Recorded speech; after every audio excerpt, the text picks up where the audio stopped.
Do you know what happened to Rahul's card castle? No.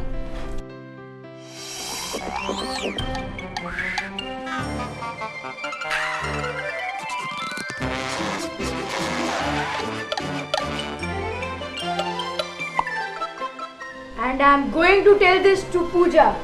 Don't worry, I'll tell her myself. I just moved and all that collapsed. Oh, sounds like an avalanche. Or a landslide? Aren't they the same? Both are equally destructive, but there is a difference. Do landslides or avalanches just occur? Do you know what are their causes? Relax. That's a forever rule. Never panic. Let's first look at what an avalanche or a landslide is, then we'll look at its causes. Come on, I'll show you some pictures.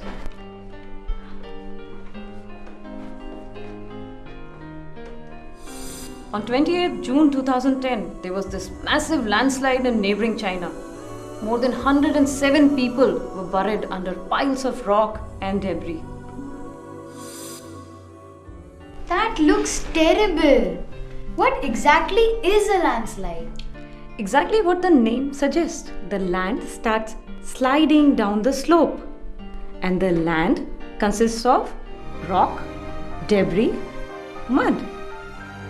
You have learnt about gravity, haven't you? Yes, the gravitational force pulls everything towards the center of the earth. That's right. So, this gravitational force constantly pulls all this rock and soil downwards. Normally, all this is held together by a number of forces. It is only when something goes wrong, then a portion of this material which makes up the slope starts literally sliding down, and as it moves down, it gains momentum and drags more rock and soil along with it. This, in simple terms, is what a landslide is. But how can something go wrong? There must be some cause for a landslide or an avalanche. There are many causative factors. Some are natural, some are man-made, like change in underground water level or earthquakes, vibrations. We know all about vibrations, don't we? Then again, the material that makes up the slope may be weak, or it has weathered to such an extent that it has weakened or become sensitive. In addition, the angle of the slope is also very important. The steeper the slope, More likely a landslide.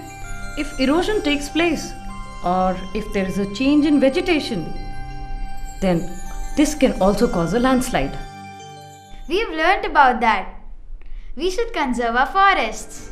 Another factor is water. If the slope materials are saturated with water, they lose cohesion and they no longer hold together as they should. In all these cases, conditions are ripe for a landslide. Now, it just takes a trigger to set it off. A trigger? What's that? That, you may say, is the last straw on the camel's back. You see, even if many of the causative factors exist, it takes that little extra factor to make the slope actually collapse. And then gravity takes over. Can rainfall be a cause of a landslide? Sure, rainfalls are a cause. So is snowfall. Heavy rains, heavy snowfall, rapid changes in temperature which result in thawing and freezing. All these are causes of landslides. So is volcanoes. They are also responsible for landslides. But didn't you mention a trigger? Yes, a slope may be unstable, but nothing may happen until something sets it off. So it may have rained and rained and rained for days on end, but still, no landslide may take place. No landslide has occurred, but the rainwater has seeped into the cracks and crevices. The groundwater is swelled, and the bonding between the rocks and soil particles is loosened. And if there is a sudden cloud burst, BAM! Or a vibration. One of these huge overloaded trucks going at full speed. Could that be a trigger? Yes, Oh, there's also mining. Hold on, I didn't know you all are so interested. I have to go somewhere for a while. Maybe you can read this book in the meanwhile. It gives you a lot of information about landslides and avalanches. Avalanches, we'd forgotten about them. Are they very different from landslides? Read.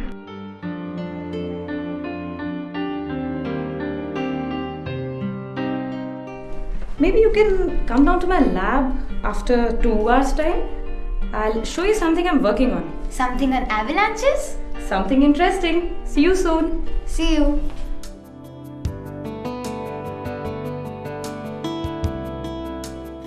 Hi Pooja, you said you were going to show us something. That book was amazing. We got so much. Hold on. Hey, what's that? What? You kids talk so much? I can't even get a single word in edgewise. Hey, this is a mountain. Were you creating a landslide? Can I try? You have to tell me exactly what you're doing. Okay. Go ahead. I'll tell you. This is a mountain. In the landslide prone area. Oh, in one of the places we saw in the map. Yes. There was a landslide here some years ago.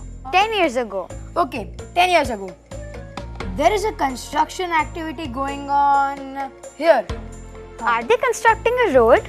Do you have to interrupt every now and then? There was a rain here for... No, 5 days. I am telling for 5 days. And then there was a cloud burst. And that's the... Garden shower. Yes, the garden shower. And then... Boom.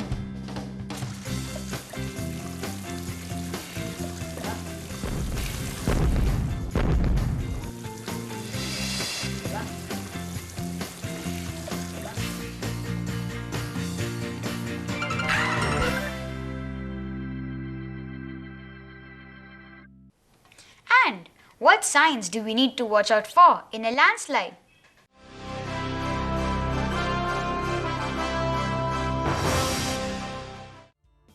Recent tremors, cracks or bulges in the ground, verandas tilting with respect to the main building, or even telephone poles or trees tilting, tiles cracking.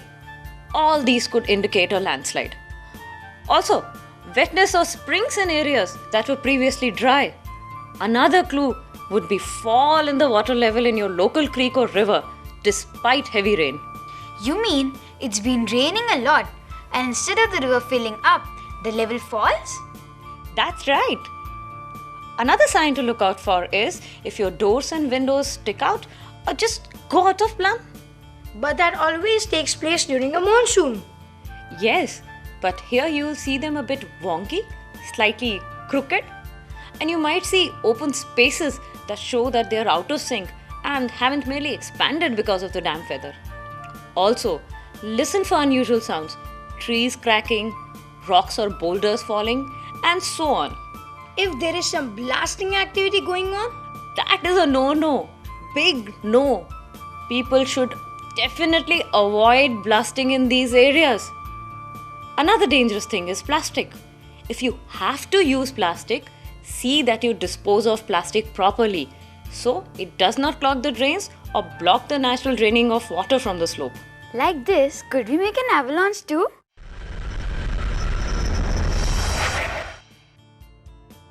we need ice for that. And we aren't staying in Himalayas. Even our freezer don't have that much of ice.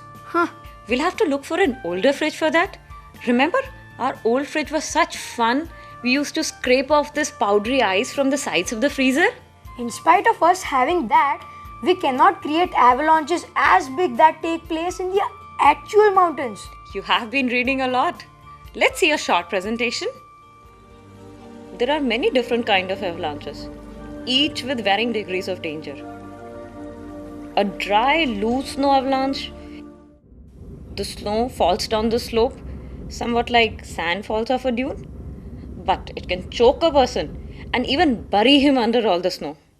Sometimes, after heavy precipitation, if the temperature rises, it either brings rain or causes the snow to melt. The rain or meltwater infiltrates the already weak layer of snow and causes a fracture in between the layers of snow whenever water bounding takes place above a relatively impermeable layer. As a result, entire slabs of snow break loose and fall. These are wet slab avalanche and are very dangerous despite being relatively slower. So, snow is an essential ingredient of an avalanche. That's right. There are already different layers of snow on the slope that have bonded with different strengths. Oh, like we just heard. Lot of snowfall, then it rains, or perhaps the snow melts. Did the temperature fall after that so that the melted water froze to solid ice again? Then did it rain again? There, in the layers of snow, we can read a history of the weather. And all these different layers have to bond with each other. And even a small change in the strength characteristics of the layer can cause one of the bonds to fail in shear. And then disaster. I don't think I want to go in the mountains ever, huh? And I was thinking I would be longing to play in the snow.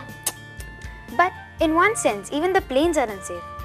Perhaps there won't be an avalanche, but there could be some other kind of disaster. I think we just need to be careful wherever we are. What can we do? We are just children.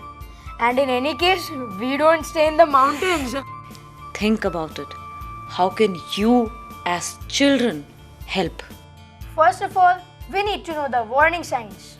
You see, though avalanche occurs suddenly, there are always invariably many signs which tell us about a disaster that is looming.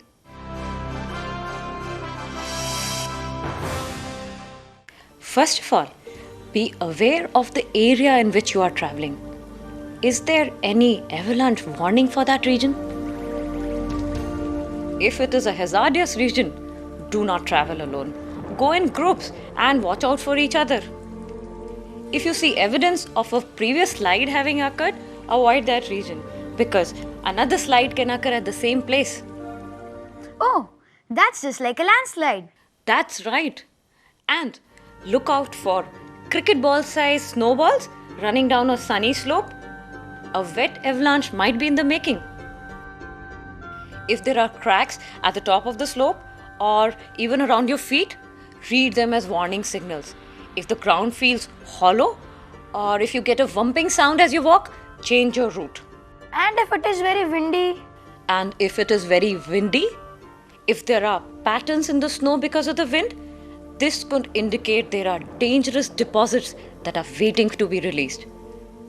If there is a very steep slope near a ridge, be very careful, especially if it is in a shaded area. In fact, people should not build houses on slopes that are more than 34 degrees steep. See what will happen? Forested areas and windward slopes are always a safer choice for travelers. In any case, avoid steep slopes. First of all, see that your clothing is always zipped and you have on a hat and gloves just in case. If you can jump off the falling slab or grab a tree, do so. If you're caught in an avalanche, you could be near the surface. If so, you could use swimming movements to try and stay near the surface so the rescue will be easy. If you can, once the slide has stopped, stick an arm or a leg out towards the sky as a marker for the rescuers. If you're not near the surface, as soon as the slide stops, clear as much space as possible so you can create an air pocket to breathe. Also, take a deep breath to expand your chest before the snow sets. You have to be very fast as the snow will set and harden almost immediately. Above all, don't panic, don't shout, don't scream, save your breath. You'll need to yell when you actually hear rescuers at hand.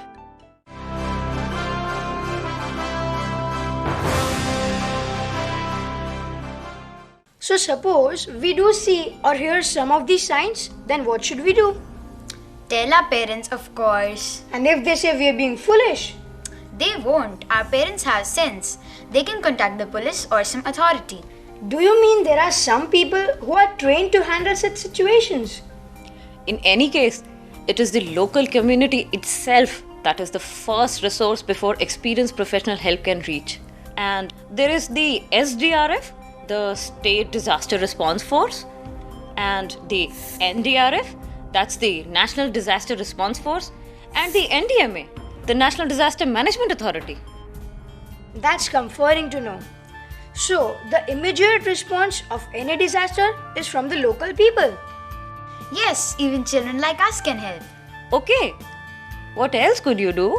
Whenever I go out, I'll carry a torch with me so that I can at least indicate where I am in case I'm stuck somewhere.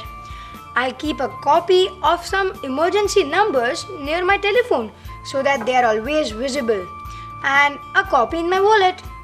Not just numbers, people also need to know which are the safe zones or shelters so they can go there if there is a threatening situation. Wouldn't it make sense to keep a little bag handy with your documents, a torch, some electrolyte powder, phone numbers, and so on? Also important documents, as in house deeds and insurance policies and that sort of things. Yes, but the water and the biscuit will have to be changed regularly. Oh, if they are chocolate biscuits, I'll eat them every second day if you promise to replace them. And anytime anyone is in a situation like this, they need to remember one rule. Forget about your possessions. Your life is more important. Run with your family. And if you can help someone else along the way, good for you. You know what? I'm going to make a list of all these do's and don'ts and give out copy to everyone whenever I go on holiday. You mean you want to frighten them? No, but they may need a reminder to be alert and on guard. Just because you cross the road every day, it doesn't mean that you go across with your eyes shut, does it? You've got a point there. You know, I think we should do whatever we can, no matter how little it seems. Now that's being responsible. And if each person is alert and works for the benefit of the community, I think there will be fewer lives lost. You're right. Whether we stay in these areas or just go to visit, can each of us spread the word? Be aware Be watchful. and be prepared. If the people have become complacent, remind them to become vigilant. We have a key role to play. Let us recall what we have seen. In a landslide, land consists of rock, mud, and debris. A portion of the materials which makes up the slope starts literally sliding down the slope. It gains momentum as it moves and pushes more rocks and soil along with it. That, in very simple terms, is a landslide. It occurs only when the natural environmental balance is disturbed by natural and human activities. Earthquakes or vibrations, erosion. Volcanoes may also be responsible for a landslide. There are many different kinds of avalanches, each with varying degrees of danger. The snow falls down the slope somewhat like sand may fall off a dune. Be aware of the area in which you are traveling. In hazardous region, do not travel alone. Go in a